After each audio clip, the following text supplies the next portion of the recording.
Yeah, welcome back to the bottom of the net, episode 17. Today, we'll be talking about the NFL. Our topics will be what team is in urgent need of a QB. Your top five games of all time. Can Justin Fields figure out how to play football? Who's the best wide receiver in the league? Is Patrick Mahomes, unanimous MVP. Shout out to our Patreon. Make sure you subscribe to it. Subscribe to all our social media accounts from YouTube to Instagram to Twitter. Doesn't fucking matter. Just subscribe. It'll help us out a lot. And we appreciate it. So we'll get into what team is in urgent need of a QB.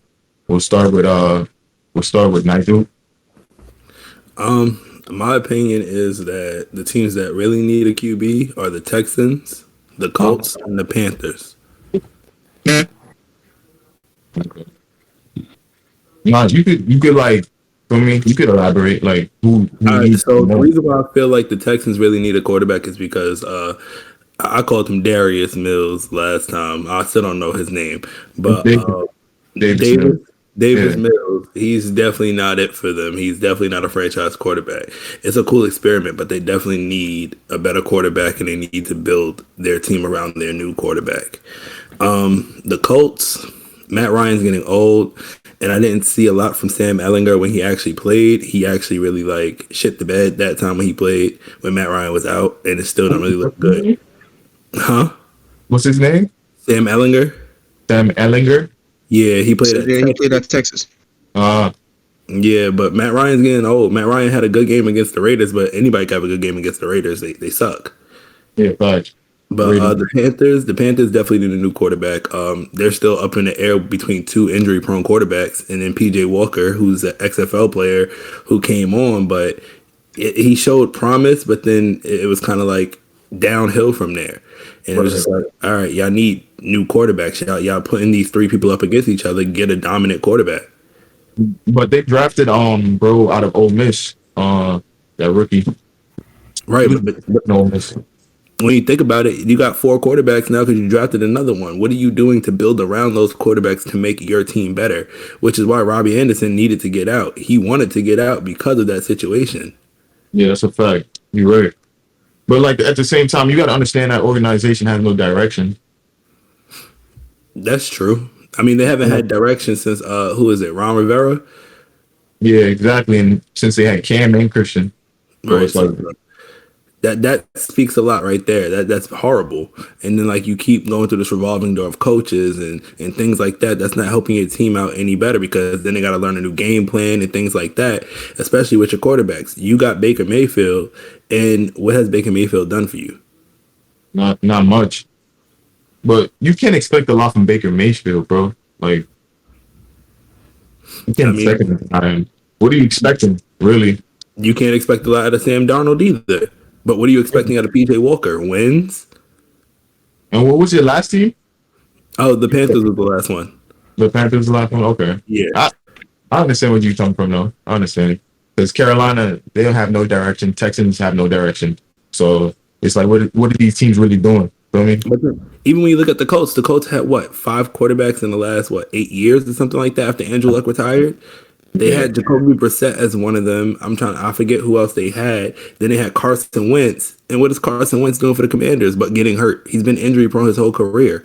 Taylor Heineke is looking way better than him. And Taylor Heineke's a backup. Okay, shit. Right. Okay, shit. They all just got fined too, by the way. Yeah. You go, CJ. So for me, the teams I got that need a QB, I would say the Seattle Seahawks, and then Packers and the Giants. Okay. I say Seattle, even though like Gino is doing well. I say that because of remember he came to the league, he was starting at one point, and now was considered. Y'all know that like half of those quarterbacks on that team were legit backups. They were supposed to be backups. They wasn't even supposed to be the main starters or even a second string. They was literally supposed to be third and fourth string, just for backups. So I say they need. But I'll say it like this: if Geno keeps playing the way he's playing now, and for the rest of the season, and keep staying healthy and able to keep his team together, put up some good numbers, I think that maybe they should keep him and allow him to start and see where the season goes. If y'all can get 5, 6, 10 wins, or at least 8 wins straight off the back with Geno, a fresh new year, fresh new start, new team, that'll bring y'all up. But the Giants, yes, because it seems like all you Giants fans don't like Daniel Jones, and No, we don't. I'm not gonna say like that's a bad thing, because at the end of the day, like he still needs to progress.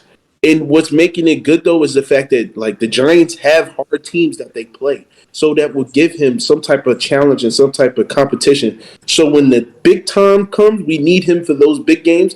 Then he knows what to do in those type of situations. So him playing like these teams now, the Eagles, Cowboys, all of us, that gives him more competition and more to deal with on the field. So I would, and then also too, I would also say my team also, because I feel like Aaron's definitely gonna leave.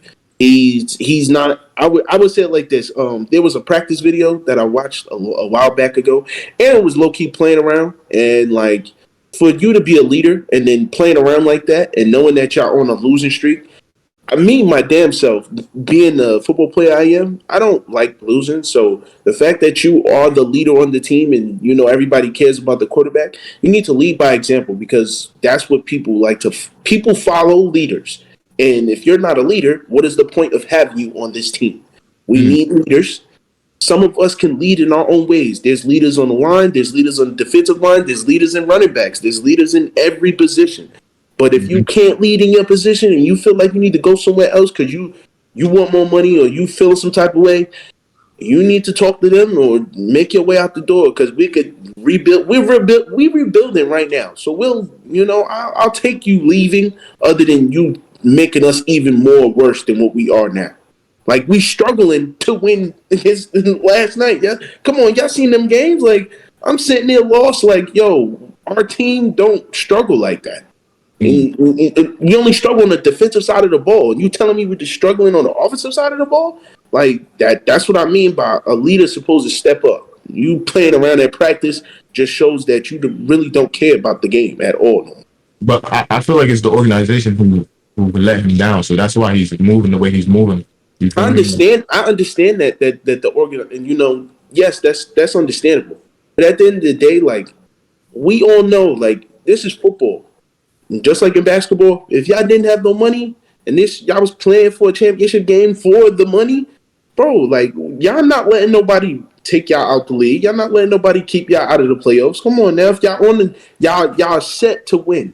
It's supposed to be a winning mindset. It shouldn't be, we on the team, we be building, the organization ain't paying me such and such. Stop caring about the money. At the end of the day, you're going to get your money's worth, because you know who you are. You Aaron Rodgers, my boy. Your name speaks volume. So what is the point of you, like, worrying about you getting the money or not? They're going to pay you regardless. You see Lamar?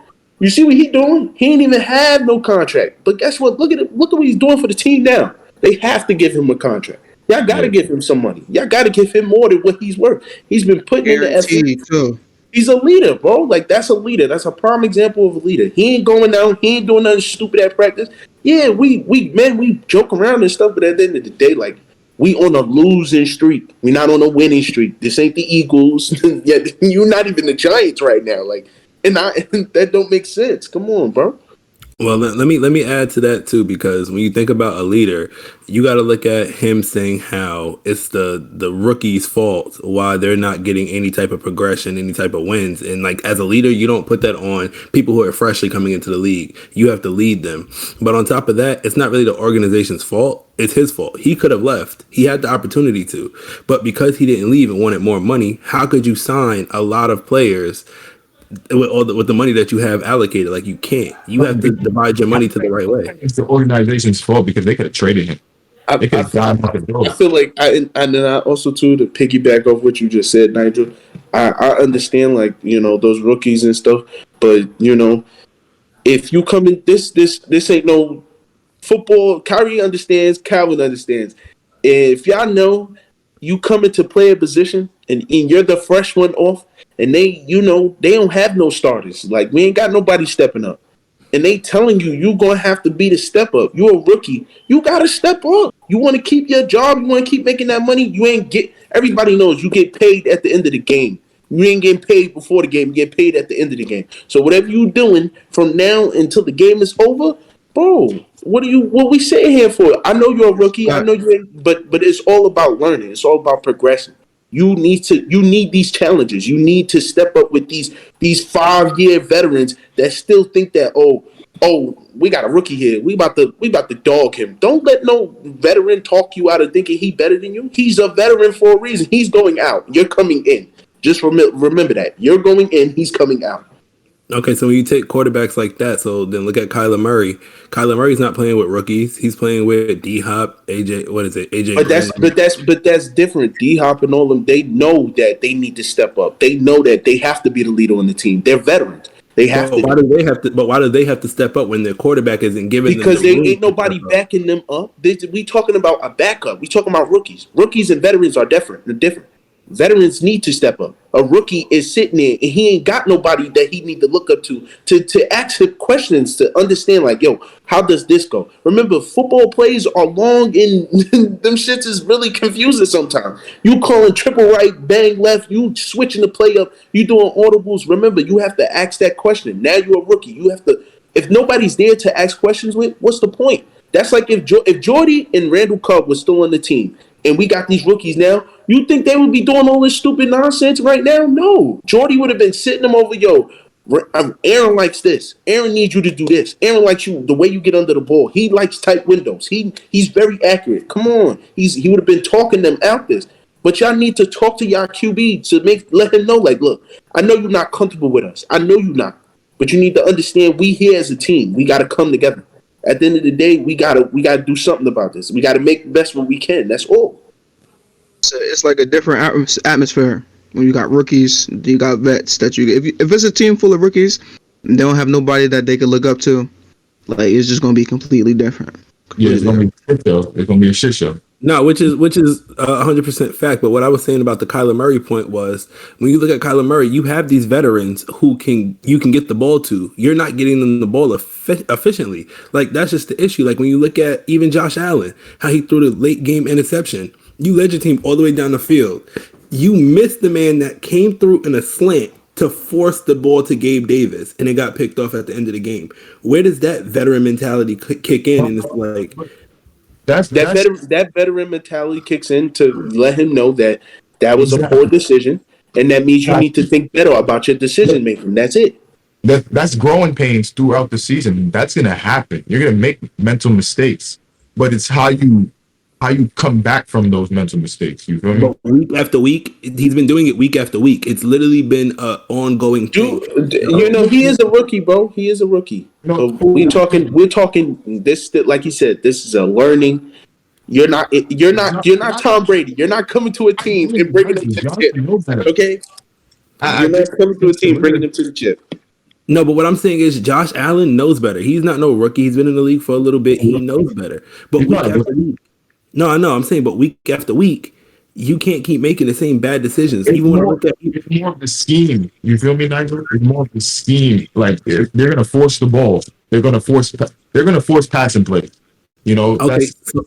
So what about Russell Wilson when he had I forget who he had open at the time going on a cut? I think it was KJ Hamler, and he forced the ball to go to Cortland Sutton, and it got picked off by Stephon Gilmore. You don't do that. And especially as a quarterback that's been in the league long enough to know about the mistakes that you've made, it's not about growing pains. It's about being stupid. That's a stupid decision.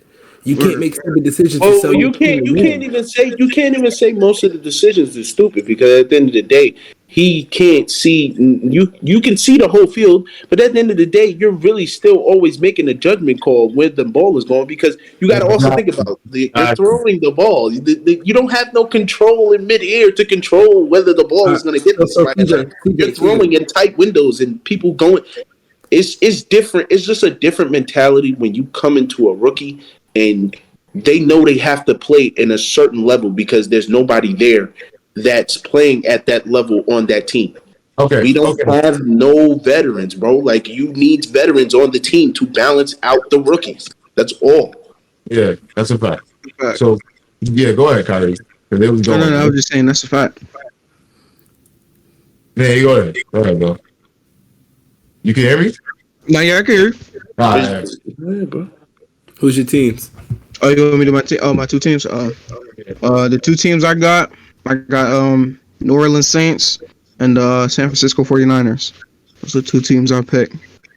49. The 49ers have a quarterback, though. They got Trey. You don't like I Trey? still don't see it with Trey. The disrespect Same to with Jordan Jimmy Love. G. Both of them. I put both of them in the same boat. Like, The disrespect to porn star Jimmy, bro. It's crazy. But Jimmy's not a. You know, Jimmy's not a like a starting quarterback, bro. You So know, why he Jimmy's started? Why he been paid them starting? too though, but like still. That's his injury. I want to hear your reasoning, Kyrie. Let me hear your reasoning. About Yeah, what specifically? The 49ers or the Saints? Both. I get the Saints though, but the 49ers specifically. And I feel like that's the one piece that they really need for real. What other flaw do they have? They have receivers. They have running. They can run the ball. Defense. They got top 5 defense in the league. I mean, it's just that franchise quarterback, somebody that they could mold for like the next 5-6 years, build a system around. I mean, they're not gonna get it done with Jimmy G. Jimmy G keep coming up short, and Trey Lance got hurt, so you don't know what his future looking like. Because what was it? The ankle? Did he break his ankle? It was something like that, right? Yeah, it was something like that. So I'll let you know right now. only time could tell. So my question to you is: you think that they had a better chance with Trey Lance than what they have with Jimmy G right now? I don't think they have a chance with either of them. Me personally, what I would like to see happen, I would like to see my boy Aaron Rodgers find a way to the 49ers, bro. That'd make me happy. Man, that would be very like. He fractured his ankle, his right ankle. Oh, With Trey Lance? He just had successful surgery to repair it. Or if Aaron could find a way to the 49ers, they're definitely going to the championship game. But like Super Bowl, they'll probably be the Super Bowl favorites, bro. Easy. I mean, they only lost to the Rams last year. They almost got there. They beat the Packers. So I'm just saying, you telling me Jimmy G can't get them there, but Jimmy G has gotten them there. So you got to put some respect on his name. Like, you can't disrespect the man. Lost. There and lost. We But all know That's that. what I'm saying. At least he got there. Bro, no. We're not doing this at least shit again. We're not doing that shit. Ain't no. Look. I can't even say you can't do that because at the end of the day, bro, like it takes it. I'm sorry, bro. I'm sorry. I have to agree with that because at the end of the day, you are fighting to get to somewhere. So for the fact that he brought a team there, like, bro, I understand. That's props up to him. He really. It's hard for a quarterback that you're coming to a team and you have to bring a team to a championship. Come on, bro. He doing his thing. I gotta respect that. That's respect. Even though he lost, I respect that. You know. Bro, say it just like this. What you're saying is we're acknowledging the losses that he took. Yeah, he don't have that. At the end of the day, when was it not okay to accept losses, bro? Wait, so I have a question. People consider Dan Marino a great quarterback, but Dan Marino has made it to the Super Bowl 7 times or something like that, or 6. But Dan Marino has fucking broken records, bro. We not going just because he breaks records means that this guy can be. He can do that. So what makes him great then? The fact that he took his team to the Super Bowl and lost? broke tons of records, and he set records, bro. He was a passing savant. Right, and since then, those records have been broken by Drew Brees. Records are meant to be broken, though. We know that. Okay, so if that's the case, then can we consider him great if his record was broken? Like that I'm trying to understand. He's mediocre. He's mediocre. Look. I'm not gonna say that because Calvin's opinions about certain players. Sometimes I'm like, yeah, I agree, but then sometimes I'm like, no, I don't. So if that's the case, by your logic, if that's the case, Tom Brady really the GOAT because he got 10 appearances, 2 Super Bowl losses. We're gonna count them losses. Losses going to count as half a ring. No. First and foremost, we're not going to get on here and do this Tom Brady thing because we all know most of his wins with these Super Bowls is type iffy. Most of these wins is type iffy, so I'm not even going to give him the full-fledged credit. Both of his losses were type iffy. Going through that. Nigga, hold up. Seattle's win with him was iffy, bro. What are you talking about? Time out. Jimmy G has only had one season passing 3,000. Well, 2 seasons passing 3,000 yards. Okay. That's fucking trash. Is it not? 2 seasons, bro?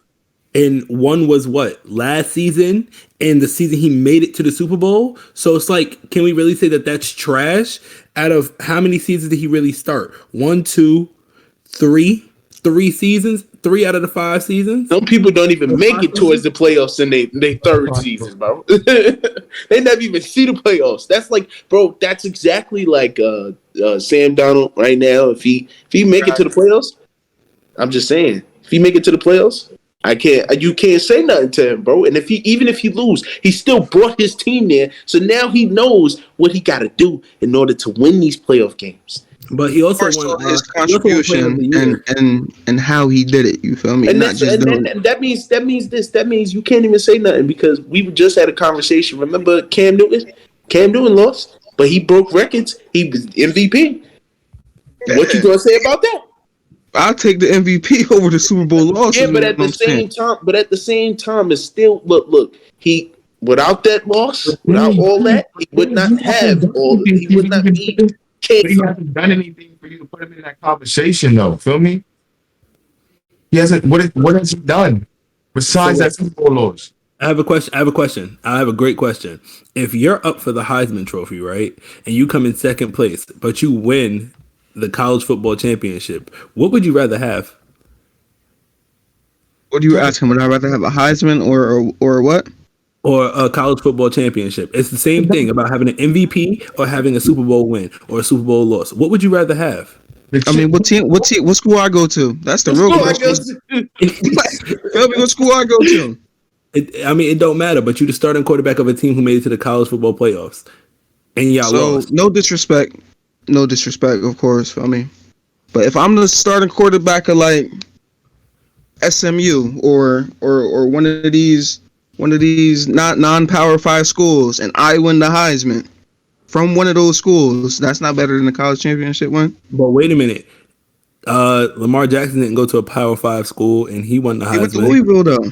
That's not a Power 5 school. That's a well-renowned. They know. Stop, Kyrie. You are not. Were they not ranked? They weren't ranked, bro. You and I both know a top 10 school, a big 3. Stop playing, bro. Excuse me, bro. The competition levels are way different. Come on, bro. Stop doing that. We need to stop. Because why you think UCF don't be ranked higher than 6? Let me say because they're because who they play. So who did because the Louisville college play? board their ranking is not high enough. Okay, so who did Louisville play? Bro, they play comp, bro. They play in the ACC. We not gonna act like the ACC's weak, bro. It's not the strongest. It's not the strongest, but it's not weak. Clemson though, and they bust Clemson down. I want you to name 3 schools in the ACC that actually have a chance at making it into the college football ranking. Tell me. We gotta move on. Let me name my shit, and then we can move on. Because we gonna keep going. We just gonna keep going. So. My team is the New York Giants, as y'all know. I don't like Daniel Jones. He can go. Bro could go. Because it's like, bro, his ceiling, I think he capped out. Like, he capped out. All he can do is game manage, and we don't need a game manager. We need somebody who could take us over the top, who could throw the ball over the top, who could throw on a fucking slant, who doesn't fumble the ball, who doesn't turn over the ball on downs. We need a clean quarterback, bro. I'm not saying we need an Eli Manning or some shit like that, but we need a quarterback who can actually throw down the field and capitalize on possessions. So I don't think he's the one. I mean, we could keep him for another year or two, make him the backup, and have whoever come in learn from him. You feel me? So I'm up for that, but he's not the guy, bro. He's not the guy. I know Giants fans want him to be that guy, but he's not him. So you think as a Giants fan they were looking for another Eli Manning when Eli Manning retired? Yeah, they were trying to, bro. They were hyping this kid up like he was. I don't know what did they see in film that made them like, oh my god, we need to take him at 6. They took him at 6, right? And he went to what? Duke? Yeah, he went to fucking Duke, bro. Right. You took him at And 6 Duke, and he went to Duke Duke, is in bro. what? The ACC. It's crazy. It's crazy. Duke didn't Bro, play no comp, and he still got drafted bro. that high. I Clemson, Florida State, that's all ACC. I get it. Florida, He had nice tools though. He was 6'5", but he's been mid, bro. but Technically, Daniel Jones over Dwayne Haskins is crazy. can't we say the Giants might have already had their franchise QB?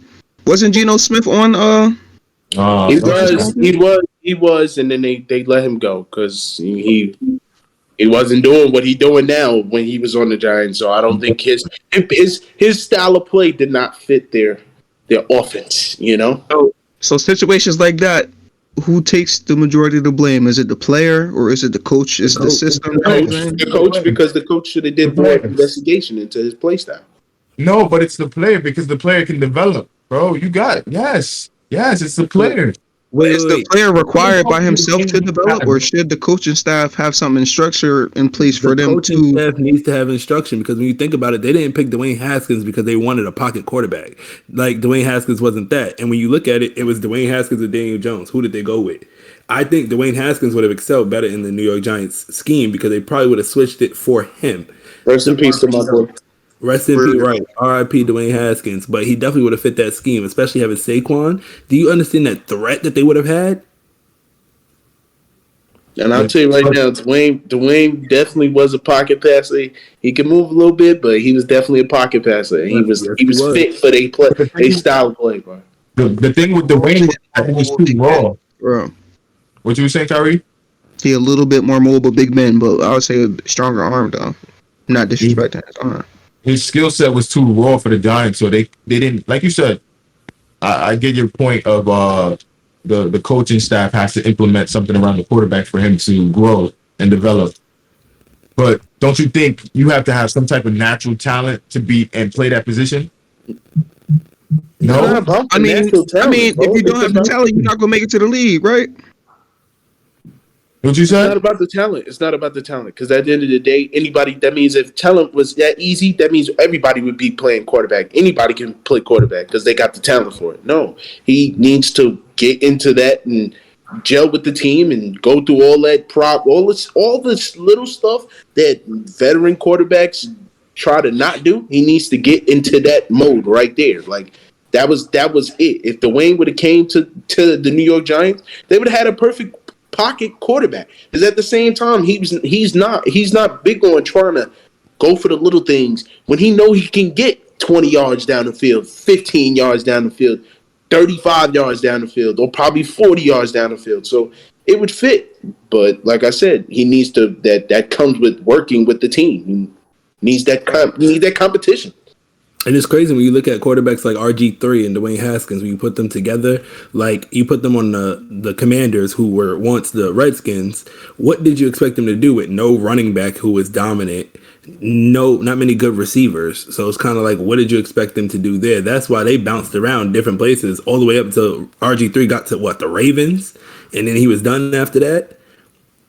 It's the coaching scheme. Your scheme is bad, and then you feel like these players are so expendable because you put them in a bad system. You have to be able to help them out to be able to help yourself out. That's why you see a bunch of coaches being put through a revolving door as well as their quarterbacks. This might be a little bit off topic though, but I just want to know your perspective on this, right? So can a quarterback, like in the NFL, of course, be considered one of the best athletes? You get what I'm saying? Like the greater athletes, the GOATs that we call them, when technically you don't have to be athletic to play quarterback, when it's more of a skill. But what's the question? Repeat the question one more time. So can a quarterback be considered the greatest athlete of all time? Pretty much is my question. No, No. not No. even close. It has to be a receiver.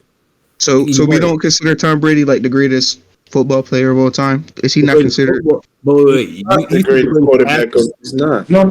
Tom Brady. Tom Brady is the greatest competitor of all time when it So comes who's to the better quarterback? Who's the best quarterback? Who's the better quarterback than Tom Brady? Who's the better quarterback than Tom Brady? Yeah. I think I should have said football player, not athlete. I think that's might would have. Yeah, that's fucking tough. But that's a good question. Who's the better quarterback than Tom Brady? I don't think there's anybody who's better than Tom Brady. Right. So he's the greatest quarterback of all time. Yes, he's the greatest quarterback of all time. Is he the greatest football player of all time? No. Jerry Rice is the greatest football player of all time. Walter Payton is the greatest football player of all time. Jerry Rice is the greatest. Walter Payton is the greatest football player of all time. I could go Barry Sanders on top of that too. Walter Payton is the greatest football player of all time. We can name Dion. We can name Eric Dickerson. Yeah. Walter Payton is the greatest football player of all time. You gotta say Bo. Oh yeah, Bo actually might have it though. Not gonna lie. First of all, it's Jerry Rice. And then it might not about to do this, bro. Y'all not about to do this. Y'all not about to do this, bro. Y'all not about to do this. Y'all about to make me go crazy on this thing. Please stop. Please. Walter Payton is the best football player of all time. Please stop doing this. Please stop. He played this Walter, bro. It's Walter. Y'all talking about Jerry Rice and all them other stuff. Bro, that's fine. Jerry Rice was good. He was great. But Walter Payton was a different breed. He was a different breed. He did every position. He did every position. He did receiver. He did QB. He did running back. He was playing the line. Come on, bro. Stop playing. Stop. That mom is playing against plumbers, bro. He's plumbers. He's fucking plumbers and stay-at-home dads. Yo. What you just say? What you just say? What did you just say? What nonsense just came out your mouth, Cal? He was trucking plumbers and stay-at-home dads. You heard what I said, bro. You know what? Okay. The fact that y'all think that first and foremost, we need to take back. Y'all need to look back at the times and back then. Football was way more grittier than anybody can ever imagine. So Walter playing in that time and being great and actually going through all that stress. Did y'all see he used to do with his own body? Like, that's too much for one human being to take. And the fact that he still was nominated as the GOAT, it's Walter Payton, bro. I'm sorry, Jim Brown is good, but Walter Payton was a different breed. He was punching, and he was the only running back to be running at somebody and punched him at the same time, even though he would break his hand. Who's doing that in mid-run? You're not doing that. Shoot, Antonio What about LT? That's what I was about to ask too. What about Lawrence Taylor? Since we name all offensive players, That's Lawrence Taylor. You said offensive player. You mean defensive player? No, we were naming all offensive players. We ain't. You just said LT. Somebody just said Lawrence Taylor. What about We've him? been naming all offensive players. What about LT as a defensive player? LT, I could say, LT was different. I ain't gonna hold you. That I gotta give him that. He was different. He was just different. That was He replaced some of the people you said. But I'm gonna definitely say, if I had to go against Lawrence with an actual another player that I think was probably close to him, I'll probably say it got to be JJ. JJ was something different right now. Remember JJ Watt? JJ Watt. They don't give him the recognition he needs. That's a fact. He don't get the type of recognition that he get. Other players. Aaron Donald's more dominant than JJ Watt. Say again. Aaron Donald is more dominant than JJ Watt. Not by a lot. What? But he got it, but not by a lot, bro. So then my question is, what about Jadeveon Clowney? He's worn out. He's worn out. The only reason why he's worn out. But JJ Watt fell off too because of injuries. So you can't. But did y'all see? But you seen his career before the. That's what I'm saying. At one point in time, he was he was the most dominant defensive lineman in the league. He was the most dominant defensive player for 2 consecutive years. like that's that. hard to do. Hold on. Wait a minute, because we're really about to talk about this. At a point in time, Clay Matthews was one of the best linebackers. At a point in time, Bobby Wagner was one of the best linebackers. So you cannot do that. You also have to look at it, right? You have to look at it on a spectrum where it's just like when you're comparing the two, you have to say Lawrence Taylor and kind of like Ray Lewis and Aaron Donald. Like you would have to put them three in all of the same sentence. But keeping it up, is Lewis. Clay Matthews or Bobby Wagner going to be a Hall of Famer? Respectfully, Bobby will. Bobby's gonna be a Hall of Famer. Bobby, they're right. Bobby is. But see, when you look at it, right, like J.J. Watt had that defense for the Texans. They had Brian Cushing, Casey Matthews, Jadeveon Clowney. I'm trying to think about who else they had because that defense was fire. So like, yeah, Brian Cushing. I don't care what nobody said. Brian Cushing used to be my favorite player. And they had D'Amico Ryans. Like, come on. Look. We're gonna move on. We're gonna move on to our top 5 games of all time. Y'all can, Nigel, you can go. I know you have to start it. So my top 5 games of all times is the Chiefs and the Rams in 2018 when they was wearing that ketchup and mustard uniform.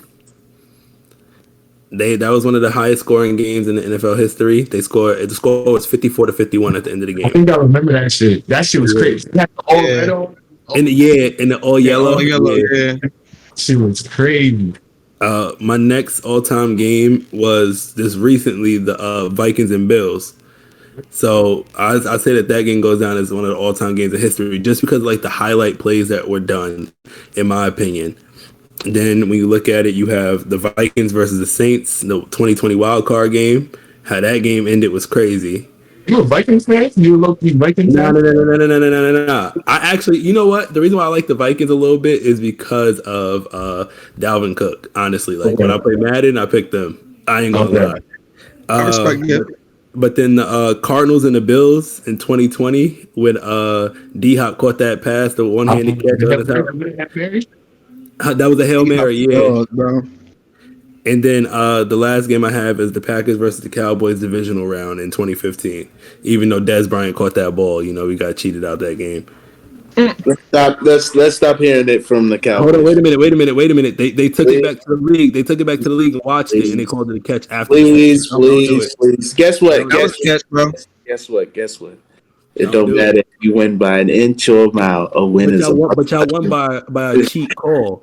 Big fella. Take your fork. Stick a fork in it. You're done.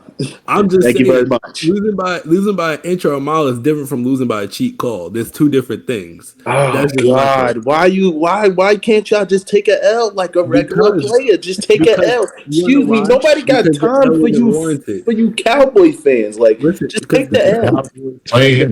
Just take the L, bro. Look. I'm willing to admit that, my team loses from time to time, and we lose at some games where it's really big. But guess what? You lost, big fella. You lost. Okay? Yeah. Stop eating. Stop drinking the heyday. I know Cal ain't say it again. Meanwhile, his team is over 500 for the first time in 5 years. Yeah. That's crazy. All right, so my games. My first game was back in 2003. The 49ers and the Giants. Remember that game? They won by 1 point. Man, that's an old game. Yeah, y'all lost, but y'all lost by 1 point. That was the best game. Like, you guys 24 points, 3 minutes left in the third quarter. Come on, bro. It was a wild game. And then that fucking game. That's a crazy game. How you remember that shit?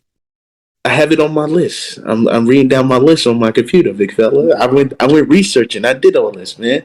And then my game, remember the Giants versus the Packers, the NFC Championship? Oh, yeah, you remember that January 17th because I was tight because I was sitting there watching that game. You guys all of a sudden now. Your freaking kickers is just all elite. I don't know. I think Mason Crosby, my kicker, is the best kicker in the league. Mason Crosby has always been the best kicker in the league. I feel like he's always going like 5 for 5. It's not him. Excuse me, sir. Excuse me. You Giants fan. I don't even want to talk to you. What about Justin Tucker? Stop. I need to read the rest of my list. And then Say it again. The dude from the Raiders. The dude from the Raiders. What's his name? Janikowski? He's all right. I don't know why people get Justin Tuck. Why everybody give him so much props? Oh, Janikowski? Or whatever his I name thought you is? talking about Justin Tuck. No, He could kick that shit from like 70 yards. That's why. It was Janikowski and Goskowski. Those two kickers were dead elite. And Adam Vinatieri. Yeah, like don't forget about Adam Vinatieri when he was with the Colts. Then continue this. My fault, CJ. Go. My bad. Right. And then my other favorite game, what is it? I got three more. My third one is the Jets and the Dolphins, 2000, October 23rd, 40-37, the Jets and the Dolphins. That was a great game. And it was a Monday night game. And y'all know how Monday night games go. Them should be lit. They get crazy because they went to OT too. So, and then my fourth game, the Giants and the Patriots. I'm glad y'all beat them. Congratulations to y'all, February 3rd, 08, Super Bowl 42. Hey, man, I give y'all props, I don't get me wrong. I love the Giants. I ain't really a Giants head, but I'm a running back fan. I love all my running backs out there, okay? Chase Edmonds, if people don't know who Chase Edmonds is, went to Fordham. I love that guy. Hey, my bro, I've seen him. I've seen him. Okay? But in my last game is the Steelers and the Cardinals, 27-23, Super Bowl 43, February 1st, 09. Y'all know what time it is. That was look, wasn't that the year Palomalo was on the cover for the game? Yep. He was hey yo, I'm gonna tell you right now, even playing then, bro, I hated Palomalo, bro. He was the worst player to he made every running back fumble. He hitting every tackle. I don't understand how somebody did not have a consistent basis injuries. This man would still be in the game, mid-game, still jumping over the line like, yeah, I'm still playing. Like, it made no sense. Snap count, man. How do you, that takes skill. To learn a snap count, everybody snap count, yo, you know how hard it is? Just, nah. Nope. Yeah, that's like high risk, high reward type shit. Because if you jump all sides, that's yours right there. That's a penalty, bro. And my boy was never on your eyes. And that's it. They did that. I think it was Ed Reed that knew Peyton Manning. Ed Reed used to be the man at that. Yeah. But Palomalo was a different breed with it, though. Mm-hmm. Right. Or like when they hurdle the center or the snapper on like the field goal attempts and stuff like that. That should be wrong. That was when he first started. But when you talking about shoot, didn't Cam Chancellor do that once? He did it, but that was remember the Legion. The Legion of Doom was really something different too, bro. Yeah. They was different too. They say you can't do that no more. Segment like that, like what's the best? Like, what can it be? What's the best? What would we call that? Trio? That was the best trio. Secondary growing up was the Legion of Doom. Cam was the hitter. Bobby was he was everywhere. But Cam was the true hitter out of the team. But Earl was underrated though. Earl was underrated as fuck. Come up and clean shit. I done seen Earl come up and clean Gronkowski a couple times, bro. Earl was a big hits, bro. I don't think Earl was underrated though. I think people respected. Respected Earl. They definitely respected Earl. If you was a casual, you didn't know what Earl Thomas could do because you feel me? He was 5'9", putting niggas. Yeah. You feel me? But all right, my list. All right, my first one on my list. I did have the Chiefs and Rams too, but I threw a 6-1 on there just in case somebody said that one. But first one I got. There's no specific order. It's just my 5. But I got the Bears, 2010 against the Redskins. D'Angelo Hall's 4 interception game when he tied the NFL record for most INTs in the game. That game was crazy. First couple, and one of them picks was to the crib too. It was like 90 yards to the crib. They kept testing that after the second pick, kept testing them. After the third pick, kept testing them. Feel me? My next game, I got 2013 Chiefs vs Raiders. Jamal Charles' 5 touchdown game. I feel like everybody's seen that game. Keep it about with you. Everybody that was a football fan was locked into that game because he was getting it however he wanted to. Trying to think, who can we compare Jamal Charles to today? I low key want to say I low key want to say Christian, but he was faster. Like he was way faster. Nobody. Like, I'm sorry. Nobody compared to that running back. That man was too fast. I don't care what nobody said. Jamal was close to Chris Johnson's speed. I don't care what nobody said. And he used to bend the line whenever it was an outside play. He used to bend the line and oh my god, nope. You're not doing different. Just different. I said CJ was faster than him. Who? CJ 2K. Yeah, CJ was faster than him, but Jamal was getting. I'll say it like this: I feel like Jamal was much more of he was a downhill back, but he also was fast too. Chris was a speed back, so you couldn't really deal with. You said nobody could compare to him. What about Kareem Hunt? No, not at all. Jamal floating on Kareem. Jamal was different. Floating on Kareem. Jamal was so different, bro. You got I can name 5 running backs in that time that nobody ever really looked at as like that. They were like really threats. And I'm sorry to say, you got Jamal, Arian Foster, Maurice Jones-Drew. Whatchamacallit? Wasn't Amar Bradshaw still on the Giants at that time too? Probably. I think you got him. You got him. No cap. Arian Foster would have been better than all of them if he didn't get injured.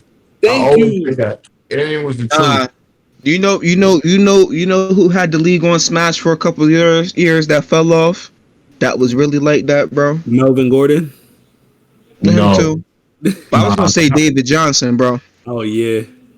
It was a good 2-3 years. David Johnson was in the league doing his thing, bro. That's so crazy. I forgot all the Yup. Forte was tough too. Matt Forte was tough. Nah, yeah, Matt Forte definitely. Matt led the league in the most catching for the season. He never dropped the pass, bro. He never did. No, you know who was tough? Ray Rice. Ray was tough too. Yeah, Ray was definitely tough. He was. That was. If I had to see him play one more time, I would definitely pay for that, bro. Just one more time, just to see. And remember, he went to Rutgers too. Like that man was like that, yo. Yeah, he was like 5'7". Bouncing off tackles because his center of gravity super low. We taller than him, bro. He's way more than less than 5'7". My boy was like 5'5", at least 5'6". That's a fact. But my fourth game, I got 2016 Falcons versus Panthers. Julio Jones 300-yard game. That nobody was expecting. He had 15 targets, 12 catches, but he only had 1 touchdown. That's the only thing that don't make sense to me. The man only had 1 touchdown. He was moving the ball. But I think the craziest part about it is the dude who was guarding him the majority of the game ended up getting released like the following week type shit because Julio gave him 300. That's crazy to me though. Like I can see if it was a no-name receiver, but that's Julio Jones though. Like. Yeah. There's not too many corners in that time period that was going to stop him from going over $150 any night, like. And then that year, you're right, because we didn't have a lot of corners that was like really matching up with that time. Like it was a mismatch that whole span of that year. Like I'm sorry, but there was no corners that was like. Premier shut down. Like that tall, bro. All them corners maybe like Akeem Talib and like Chris Harris. I'm trying to think of like who else was really like. That's Julio though. Like I think that's what I'm stopping. Like who's top 5 corners? Because the corners are tough. It's dry. But you got people like hard to get by. Like Pac-Man Jones, who was guarding people, and Pac-Man Jones was short. Patrick Peterson, Prince of Mukamaro. Who else can I name? We talking Julio, bro. That's a mismatch. This is cool. That's like talking Calvin Johnson against all the rest of them. That's a mismatch, bro. He's catching that every time. Like we need somebody that's his height. We need somebody to play up against him that's his height. But there's no corners that with some double teams is still a mismatch, bro. Like at least double team, at least do something. Single coverage, he's still open. Single coverage, he's still open. You gotta double him. Like, come on, Nigel. 5 on the 5th yard line. 5th and goal. Yeah. Come on, bro. Like It's funny you're that not about to do that. it's Bro. funny that you saying that because there was a clip of Jalen Ramsey saying that he could lock LeBron up, and then when they said how tall LeBron was, he said, "You 6'9". He stuttered saying that. I was like, "Bro, you're really not guarding him. Like he's 6'9", super bouncy. Is You're gonna have to Super bouncy, you're gonna like- have to do something to throw him off in order for him to not catch the ball. I think he just have to play the ball in the air. He gonna have to chop at Bron's arms or something. Try to play him in something, bro. Cause he could go up, he got to come down with it though. So I don't. That's an interesting. I'd like to see that. I'd pay to see those one-on-one. There's no chance at playing the ball in the air. Think about how strong LeBron is. Like if LeBron came into the league right now just to play tight end on end zone plays, who's really guarding? Nah, LeBron would get smacked. Stop playing. By who? Anybody. They chopping his legs. That's the only thing I'm fearing. LeBron's legs, bro. Look, you need to understand, bro. Like Jalen might hit. What's his name? How he hit? Remember that game in the Chiefs? My boy got knocked out. Come on, bro. Oh. LeBron ain't ready for that type of like hit, bro. He's not ready for that. He can jump up and catch up. If we talking end zone, yeah, he going motion. We talking on the field. He going down the field. Hey, yo, I'm smacking him every time he think he catching the ball. Every time he gonna relive them college hit days. You know, you watch them clips, them little collages of people getting smacked. Come on, LeBron getting smacked. Yeah, LeBron gonna run a couple people over there. He gonna get his probably licks. will, but at the end of the day, we talking like full blown head of steam. He up like this, his chest open, and yo, he gonna sit there. He gonna really call. How many really gonna want to fill that gap, seeing LeBron? Like, yo, bro, get me. Listen, I would pay money to see him play a preseason game just once. I would pay money for that too. I definitely would, because them boys that's hungry, they go and smack the out of him. They gonna be like, yo, bro, you on this team? You trying to steal my spot? You want my money? I'm about to dog you. Same basketball no more. Yo, that would be a good, but that would be good money. That would be good entertainment right there. That would be really good entertainment. But my last one, 2015 AFC Championship game, aka Deflategate. That's up there. That's up there. My books were one of my favorite games. But everybody. Listen though, what blows me away, bro? LeGarrette Blount on the ground, he was unstoppable. You could take away every pass Tom Brady threw that night, and we still win the game just on the run game, bro. Like, so all that Deflategate and help them catching the ball better because the ball was. I don't want to hear none of that, bro. But I'm not giving Tom Brady that, bro. Even with LeGarrette on the ground. Pause. You don't give Tom Brady that. But you give Aaron Rodgers the win over the Cowboys in the playoffs? That because at the end of the day, it was a win. You guys lost. The Patriots won. Yeah, bad too. But we all know that they cheated though. Yeah. That wasn't a cheat that the Packers did. No. You we guys know that the refs cheated for y'all. We know it. We look. There's evidence that they were cheating. There's no evidence of us cheating. Okay, evidence has to. Remember, you must show evidence in a court to prove. You must show evidence.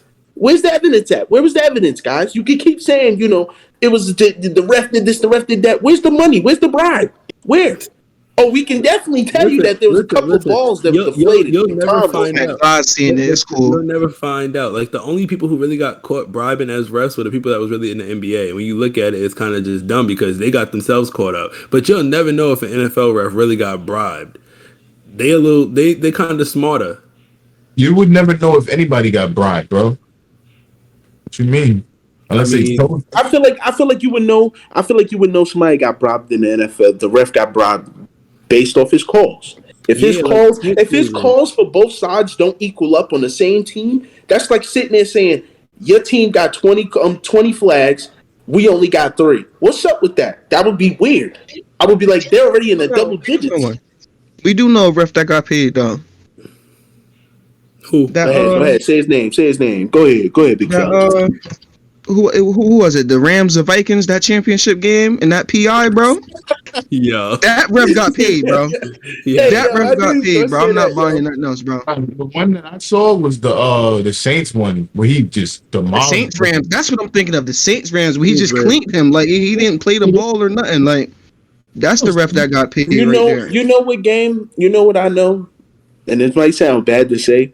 I know Cam got paid off when he played in the Super Bowl. Definitely. I'm not gonna throw that on my boy, but Why would he? Why would we not? You got smacked. You got smacked, and the ball was right in front of you. You didn't even jump on it. You was he like, didn't jump on. He just looked at that. You got paid off. So what about Pete Carroll? Oh yeah, With yeah, what? With what? The Super Bowl game when he Yeah. wait. The Hold on, Malcolm hold on. Butler yeah. INT. Oh definitely. Tom definitely said, "Yo, let me get some bread." Y'all be going into tangents, bro. All right, let me say my shit. Y'all be wilding. So my shit is Giants versus Eagles, December 2010. The miracle in the Meadowlands where, Deshaun took it back for the punt return and ended the game. They came back, bust our ass. That was disappointing to see. Everybody remembers that game because nobody expected Deshaun to. First of all, he fumbled the punt, picked it up, and ran through the middle like it was nothing and scored the touchdown. And that was the game. My second Y'all shouldn't game. even punt it to him though. Respectfully, like I'd have fired the punter. The punter got to go, bro. Me as a head coach, I'm kicking that shit out of bounds. He's not touching it. We win the game. That's what he was supposed to do. Yeah, but Grant, it was Grant Gano or whatever his name was. I think he kicked it to him. Graham Gano. Like, why would you do that? And that was it. The second game is Pat versus Josh Allen in the divisional round. They was going stupid against each other in the OT. Pat took it home. He had like 6 completions. Took the game home. My third game is the Odell catch in Dallas, 2014. That was iconic. Yeah, I still get nightmares of that catch. Yeah, bro. It's horrible. Like when you watch it, when you like watch that play slow mo, it's like, bro, you were double teamed. And My boy went through so much adversity to make that catch, bro. And He overcame all obstacles. Yeah, I'll give him his respect on that. That's a play I can never be mad about. Yeah, that shit was crazy. My fourth is the Super Bowl 51, Patriots versus the Eagles. Wait, I'm sorry, Patriots versus the Falcons. Bro, Down 28-3. bro, Who know how I'm gonna tell you right now, every player that's on that Falcons team, if you can see this, how dare y'all celebrate before the game even over, and y'all let this man come back on y'all and beat y'all. Y'all let's and do remember he old, and y'all let an old man come back and whoop y'all ass. I'm good. I don't even. We was really in Gaddy Calf watching that game too. Hey yo, for real, that's so crazy. But yeah, That's the most disappointing thing ever, bro. I would be so furious with myself. I wouldn't even want to tell. Don't. I'm anonymous whenever you bring me onto another team. Don't even say my name yet, because that's wild. That's wild. Yo, 3 and a the third. next day, all you hear, don't bet against Tom Brady. That's all you kept hearing, bro. And then my last game is Super Bowl 49, the Pats versus the Seahawks. They should have just ran the ball. They paid that. They paid them off, bro. That's it. They should have just ran the ball. It's just that shit. They paid him off, bro. There's no reason that you would sit there and throw the ball, and I have this hunk of this monster in the backfield. That just yo. Do y'all realize, right? You know the clout that Marshawn got now. Do you realize if he would have ran the ball in, do you realize he would be known as the most greatest pound for pound downhill running back? He would be up there. He would be up there right now over AP. If he would have ran that Super Bowl, they'd have been like, "Fuck AP, we talking about Marshawn. We want Marshawn." but pause to pass the ball on 1st and goal is crazy. I'd have gave Marshawn a handful of Skittles and said, "Get that touchdown, big bro." For real, it ain't no need to throw the rock right there in the goal line like that, bro. There's no need to, like. That's an obvious. That was Madden. That homie must have been really playing Madden, and that shit worked on the Madden, and he really thought that shit was gonna work in real life. I'm sorry, but every player that play football, even the basketball players, looking at that motherfucker like, you stupid. Stupid as hell for that, man. We're gonna jump into our next topic, which is can Justin Fields figure out how to play fucking football? Because Whoa. Justin Fields has been very underwhelming, and I get it. His team is not the greatest. He's been showing glimpses of what he can do as a dual threat quarterback. He's averaging like 150 yards in the last 2 games rushing. So that's really exciting to see him do that. But like I asked the question, can he figure out how to play football? You can start, Anthony. That's tough for me to answer honestly because it's just like I'm not gonna say he's bad, but I can't say he's good because we haven't seen like what he can actually do. And I'm hoping that the Bears actually do build around him so he doesn't have to be like that Lamar Jackson type of quarterback because he doesn't have to. He has a good arm. He could stay in the pocket if he chose to. If you give him a good line, some good receivers, he can really be good. I would say like he can probably be live up to a great potential as a quarterback.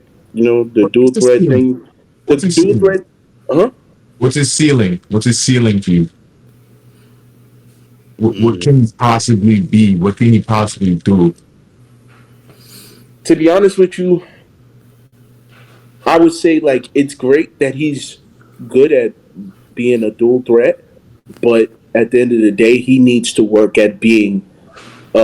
Everybody knows you need to work at being a pocket passer. You have to. This league is becoming a passing league. We are in a passing league. You can keep running. I'm sorry, but I'm gonna let y'all know this right now. Kyle Murray, Lamar Jackson, all of them that can be dual threats. That dual threat is only gonna work but for so long.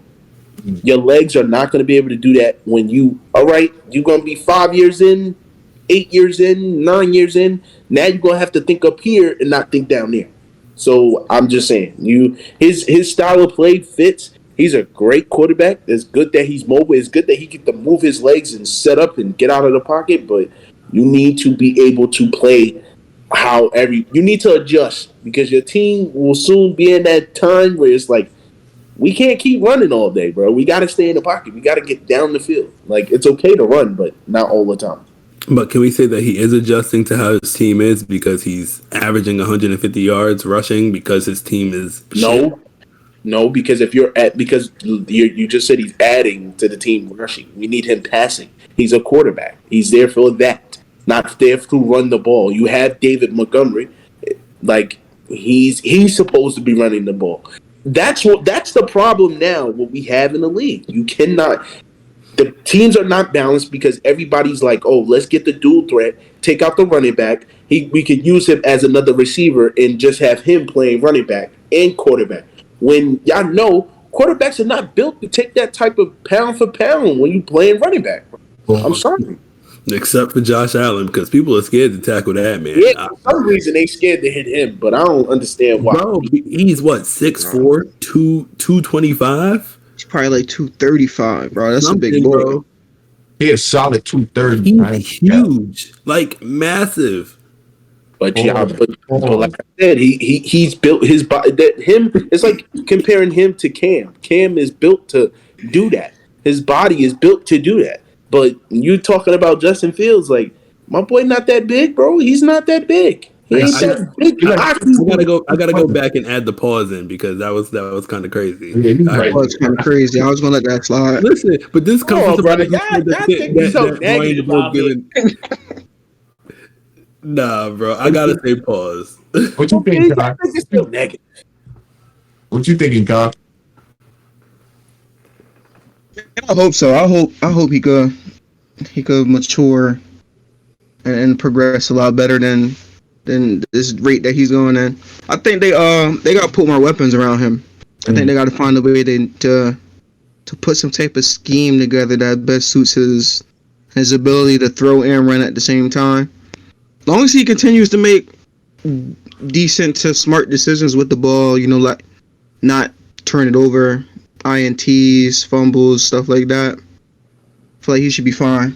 I feel like we can't really press Justin Fields about his performance because Trevor Lawrence is in his draft class. So if we're not going to press the person who was drafted higher, ranked higher all throughout high school and college, then we can't Can't sweat this man yet.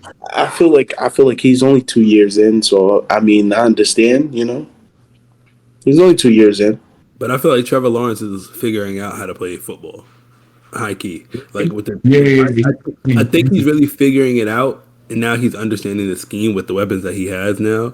And I definitely think that if they would have kept like Laviska Shenault, they probably would have been a better deep threat team. He's super fast. He can catch the ball, and just like even with the Eagles, do they even still have Jalen Rager? Jalen's gone. It's Right. AJ Brown, Devontae Smith. Right, and Jalen Rager was a good receiver. He was okay. He was a good receiver for them. He's okay. Vikings. Who is it? Who was the other receiver that was on the Raiders who got arrested? I forget his I name. think he's talking Henry about- Ruggs. Yeah, Henry Ruggs. Ruggs. I should remember his name. He ran Alabama. Word. He hit an old lady going like 113 miles per hour. But it's crazy because like when you look at Henry Ruggs was a good receiver. Like he was really a deep threat for Derek Carr. So like I'm just saying like you got to give people weapons around them to be able to figure out how to play football. If you don't put no weapons around him, then I'm gonna debunk you right here. Derek Carr has weapons around him. He's still playing like some shit. That team is still not winning. What weapons, my G? Name them. Devontae Adams. That's it. Come Until- on, man. Darren Waller. Huh? Darren Waller. Jacobs. Yeah, Josh bro. Jacobs. Bro. He does have weapons, but I think he did better with the team. I'm asking you this. Hey, he got weapons, but at the end of the day, do they name come up frequently like the rest of these other receivers that we constantly keep seeing? Devontae Adams. Justin Jefferson. He has Devontae Adams, bro. What does Devontae that Adams is mean? the best receiver in the league. Is he not? No, he's not. No. He's actually. We're gonna get to that. We're gonna get to that. We're gonna get to that. Did we not? You know what? All right. Let's go. Let's get to that right now. Let's get to that. Cool. As well. Justin Jefferson. Who's the best receiver in the league? Justin Jefferson. Stephon Diggs. Justin Jefferson. Stephon Diggs. No. Matter of fact, I gotta Wait. I want to hear Nigel. What you gotta say? Stephon Diggs. I think people are putting Justin Jefferson up there because of that catch that he had, but had the Bills defended not palmed the ball too, or had he moved his hand a little bit, Justin Jefferson wouldn't have made that catch. So please stop with the recency bias, please, because we've seen The Justin DB Jefferson, definitely did help Justin Jefferson make that catch. Right. We've seen Justin Jefferson go out there for 3 straight games and put up no yards. He had like 54, 52, and 75. There's no way All right, but we can't say that though, because he breaking records for like the most yards, the fastest in the NFL. And that's okay.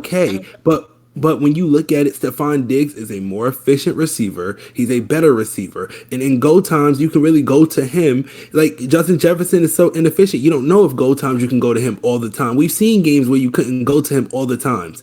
The same thing, like, when you look at Jamar Chase, you can't go to him all the time. But that's Joe Burrow's prime target. But when you got somebody like T. Higgins and who else he got? Tyler Boyd. Right. When you got those three, it's kind of like that doesn't have to be your main. That doesn't have to be your number one option. Jamar can only catch balls on fucking go routes and slants. Right. But when you look at Cooper Kupp, what we're gonna consider him the best receiver because I don't even agree with you on the Justin Jefferson. Not just Stephon Diggs shit. So I'm gonna let. Don't worry. We're gonna get to my. Wait. Let's get. No. I'm about to say, because if I say Cooper Kupp, my thing is just like Cooper Kupp only plays in the slot. That's where he's most dangerous at right now. And we see it because the Rams don't have no type of offense. So I can't even put him up there. Go see there. Just feel like, look, I could agree with the Stephon Diggs thing, but the whole like I understand one catch, it shouldn't change nothing. But I just feel like Justin is taking on that role of stepping up now. Like, y'all see it now. Like, he's becoming that receiver to go to on a daily. And I think the list for me would go Stephon Diggs. I feel like after Devontae left us, because Devontae was really way more better on the Packers than he was on the Raiders. I feel like once he left us, his numbers isn't the same as like how he was when he was on our team. So I just feel like Justin would probably be over him by a little bit, but not as much. But I would put Stephon, Justin, and then Devontae. So I mean, look, I'm agreeing with Nigel. Stephon Diggs is my he'll be my go-to. I'll definitely pick him first. All right. You want to go or you want me to go last? Nah, you go, Kai. Call me crazy, right? Nah, I'm not even crazy for real. Well, my best receiver in the league, I got Tyreek Hill for right now. Respectfully. Why you only doing Tyreek Hill? Because he's fast? Yes. I mean, that's the one thing. That's the one thing that can't be taught, bro. Is that all you're saying? Is because he's fast? Can he run an efficient routes? Is he very? Yes, he's a decent route runner, and he constantly shows he shows he has the ability to go up top on DBs. Like he mosses DBs, bro. He's 5'9". He got bounced. Like you can't. I'm not saying nothing, man. Look, Tyreek Hill is a great receiver. All I'm saying is I want to see what y'all say once the year go in. Hold on. You finished with your tape? You done? Yeah, for the most part, speed kills, bro. You can't coach that. You can't coach that up, bro. Like, can I debunk that real quick? Yeah, go ahead. If speed kills, why does he have the most yards, but only 4 touchdowns? But speed kills. Just like he's not a red zone threat. We know that. He's not a red zone threat. So you can't say Tyreek Hill because we need a catch and a touchdown. We need that. We don't need yards. We don't care about the yards. So then, better question. You know who's second on yards? Justin Jefferson. You know how many touchdowns he has? How many? 4. He has 4. respectfully, right under him and has 7 touchdowns. Respectfully, I'm leaning more towards Jalen Waddle is better than Adam Thielen because you gotta look at the number 2 as well. You gotta look at these matchups every week that they get. You feel me? I mean, I'm taking Tyreek. If that's the case, CD Lamb is better than Jalen Waddle. Woo! I mean, argue with me, please do it. If that is CD Lamb's the number 1 receiver though. Jalen Waddle is not the number 1 receiver. One boy Nigel out here putting fire to the crease. I'm just saying, if I look up here right now, right? CD Lamb not better than Tyreek. Hold on, wait. And to Jalen Waddle, bro. That's what I'm saying. You can't do that. Number 2. You can number 1. Number 2, like it's a number 1 to a 2. If you're gonna say Amari Cooper, maybe I give you that, but not CD. But Amari Cooper has I don't even see Jalen Waddle's name on here. I'm not gonna lie, Jalen Waddle is like top 6 in receiving yards, and Tyreek is not. If he's not number 1, he's number 2. Who? Oh, Jalen Waddle's right here. He has 6 touchdowns, 878 yards.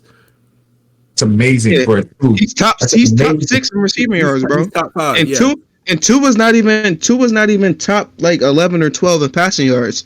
How? Like, put that into perspective. How? But look at it this way: we talk about Devontae Adams not being a premier receiver, but he has 8 touchdowns for his team. So we can't even sit here and say he's not, doing what he's supposed to do. How many touchdowns did he have? 8.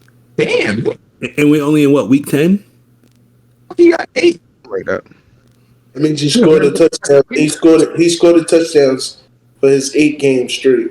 The last 2, he didn't have any touchdowns. 13 touchdowns. So 8 of those out of those 13 went straight to Devontae. So I get it.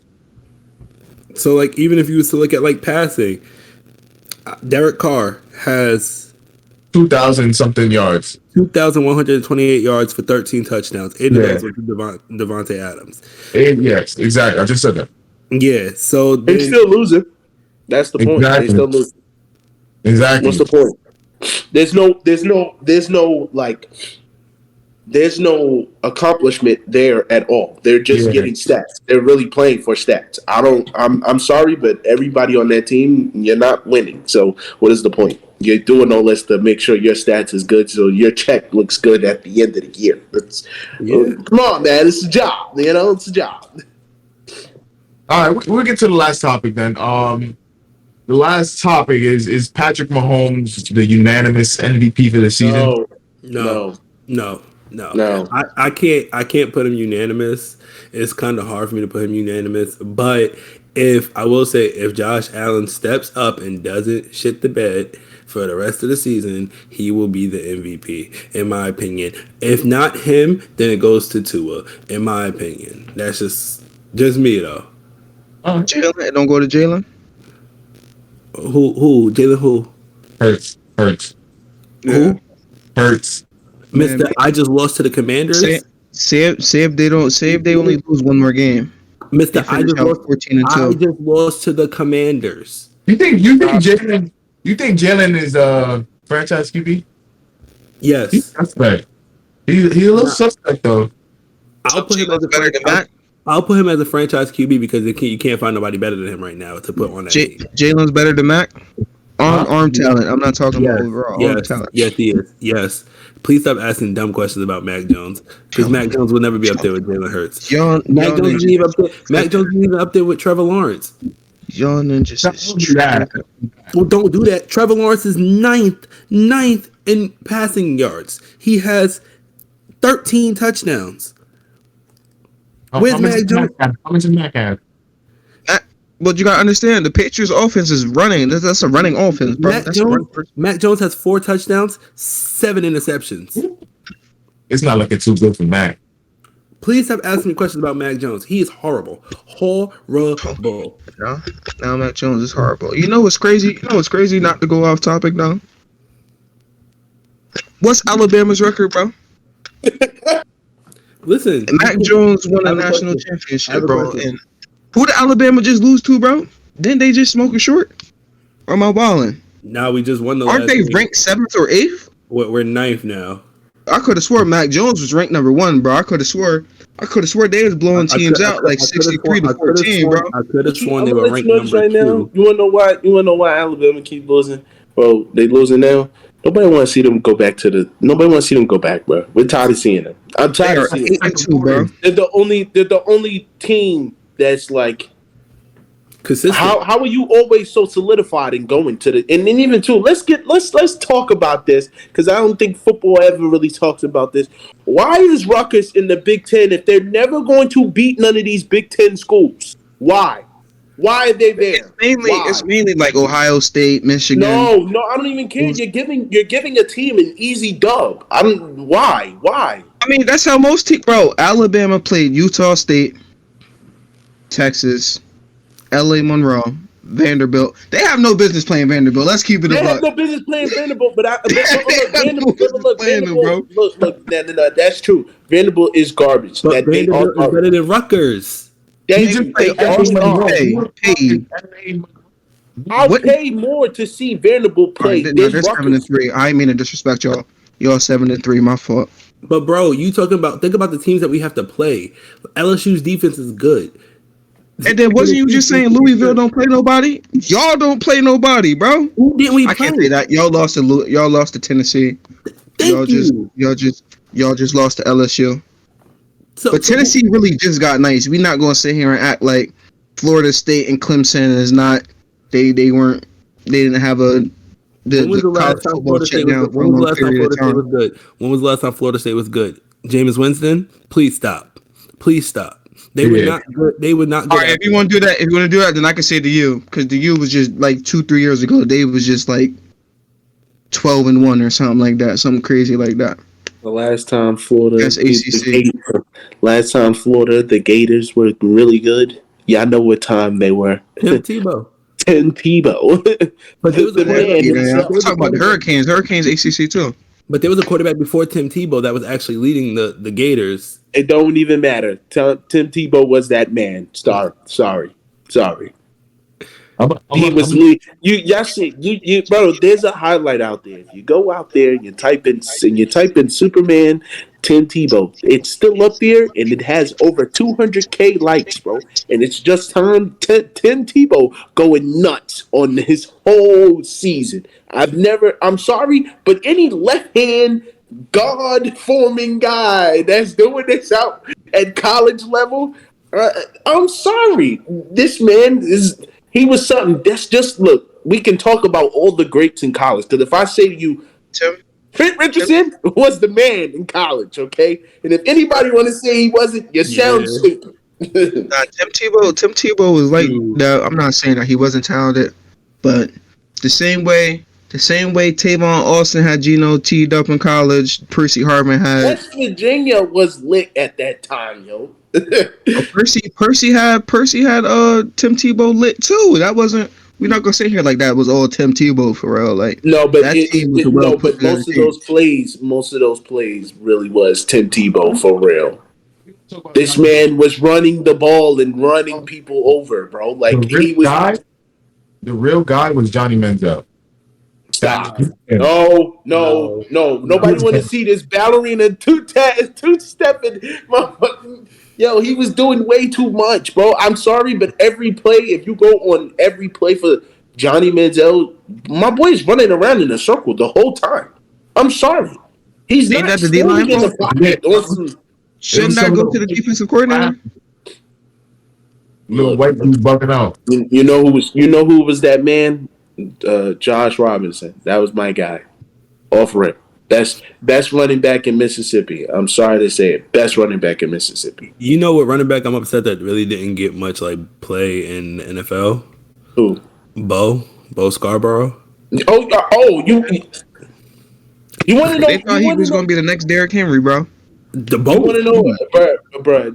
Bo was bigger though. Yeah. So was Eddie Lacy. Yeah, no, right. Eddie Lacy was fatter. Stop. No. Eddie Lacy didn't get fat until he got to the Packers. That boy got fatter. That boy got fatter. Bo really like. No, you saw Bo at IMG. Yo, I don't even want to. That's gonna make me mad. Now, we appreciate y'all coming out and listening to us. This is episode 17 of Bottom of the Net. Stay tuned for more episodes. We're gonna keep updating y'all.